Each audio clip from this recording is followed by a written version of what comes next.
ರಾಜ್ಯದಲ್ಲಿ ದಿನೇ ದಿನೇ ಸಿಲಿಂಡರ್ ಗ್ಯಾಸ್ ಸಮಸ್ಯೆ ಆಗ್ತಾ ಇದೆ. ಪೊಲೀಸ್ ಭದ್ರತೆಯಲ್ಲಿ ಸಿಲಿಂಡರ್ ಗ್ಯಾಸ್ ವಿತರಣೆ ಮಾಡಲಾಯಿತು. ಗೃಹೋಪಯೋಗಿ ಸಿಲಿಂಡರ್ಗೋಸ್ಕರ ಜನ ಕ್ಯೂ ನಿಂತಿದ್ದಾರೆ. ನಂದಿ ಭಾರತ್ ಗ್ಯಾಸ್ ಏಜೆನ್ಸಿ ಮುಂದೆ ಗ್ರಾಹಕರು ಸಾಲುಗಟ್ಟಿ ನಿಂತಿರೋದು. ಬುಕ್ ಮಾಡಿ 6 ದಿನ ಆಗಿದೆ, ಸಿಲಿಂಡರ್ ಸಿಕ್ಕಿಲ್ಲ ಅಂತ ಜನ ಏಜೆನ್ಸಿ ಮುಂದೆ ಸಾಲುಗಟ್ಟಿ ನಿಂತಿದ್ದಾರೆ. ಇರಾನ್, ಇಸ್ರೇಲ್, ಅಮೆರಿಕದ ಯುದ್ಧದಿಂದಾಗಿ ಇಷ್ಟು ದಿನಗಳ ಕಾಲ ಗ್ಯಾಸ್ನ ಅಭಾವ ಉಂಟಾಗಿತ್ತು. ಅದರಲ್ಲಿ ವಿಶೇಷವಾಗಿ ಕಮರ್ಷಿಯಲ್ ಗ್ಯಾಸ್ನ ಕೊರತೆ ಉಂಟಾಗಿತ್ತು. ಇದೀಗ ಆ ಒಂದು ಕೊರತೆ ಅಡುಗೆ ಅನಿಲದ ಮೇಲೂ ಕೂಡ ಉಂಟಾಗಿರ್ತಕ್ಕಂಥದ್ದು ದೃಶ್ಯದಲ್ಲಿ ನಿಮಗೆ ಬಲಭಾಗದಲ್ಲಿ ತೋರಿಸ್ತೀನಿ. ನಾನು ಈಗ ಕೊಪ್ಪಳ ನಗರದ ಗದಗರಸಲ್ಲಿರ್ತಕ್ಕಂಥ ನಂದಿ ಭಾರತ್ ಗ್ಯಾಸ್ ಏಜೆನ್ಸಿಯ ಮುಂಭಾಗದಲ್ಲಿದ್ದೀನಿ.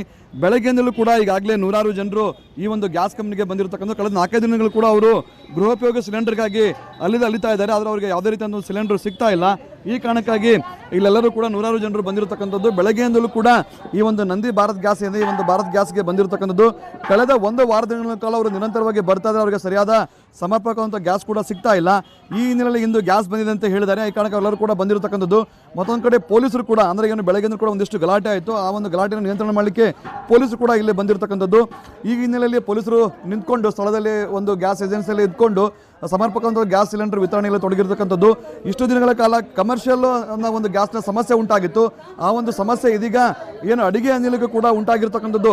ಸಹಜವಾಗಿಯೇ ಕಳೆದ ಕೊಪ್ಪಳದಲ್ಲಿ ಒಂದು 15 ದಿನಗಳಲ್ಲಿ ಕೂಡ ಗ್ಯಾಸ್ ಸಮಸ್ಯೆ ಉಂಟಾಗಿದ್ದಿಲ್ಲ, ಅಂದರೆ ಗೃಹೋಪಯೋಗಿ ಸಿಲಿಂಡರ್ ಸಮಸ್ಯೆ ಉಂಟಾಗಿದ್ದಿಲ್ಲ. ಆದರೆ ಇದೀಗ ಗೃಹೋಪಯೋಗಿ ಸಿಲಿಂಡರ್ಗಳ ಸಮಸ್ಯೆ ಕೂಡ ಉಂಟಾಗಿರ್ತಕ್ಕಂಥದ್ದು. ಯಾಕಂದರೆ ಕಡಿಮೆ ಸಂಖ್ಯೆಯ ಸಿಲಿಂಡರ್ಗಳು ಬಂದಿರತಕ್ಕಂಥ ಹಿನ್ನೆಲೆಯಲ್ಲಿ ಈಗ ನಾವು ನೋಡ್ಬೋದು ಸರದಿ ಸಾಲಿನಲ್ಲಿ ಸಿಲಿಂಡರ್ಗಳನ್ನು ಇಟ್ಟಿರ್ತಕ್ಕಂಥದ್ದು. ಗ್ರಾಮೀಣ ಪ್ರದೇಶದಲ್ಲೂ ಕೂಡ ಹೆಚ್ಚಿನ ಜನರು ಬಂದಿದ್ದಾರೆ. ಕಳೆದ 1 ವಾರದ ಕೂಡ ಅವರು ನಿರಂತರವಾಗಿ ಅಡ್ಡಾಡ್ತಾ ಇದ್ದಾರೆ. ಆದರೂ ಕೂಡ ಅವರಿಗೆ ಸಿಲಿಂಡರ್ ಸಿಗ್ತಾ ಇಲ್ಲ. ಹೀಗಾಗಿ ಸಹಜವಾಗಿನ ಸಮಸ್ಯೆ. ಕೇವಲ ಇಷ್ಟು ದಿನಗಳ ಕಾಲ ಕಮರ್ಷಿಯಲ್ ಸಿಲಿಂಡರ್ಗಳ ಕೊರತೆ.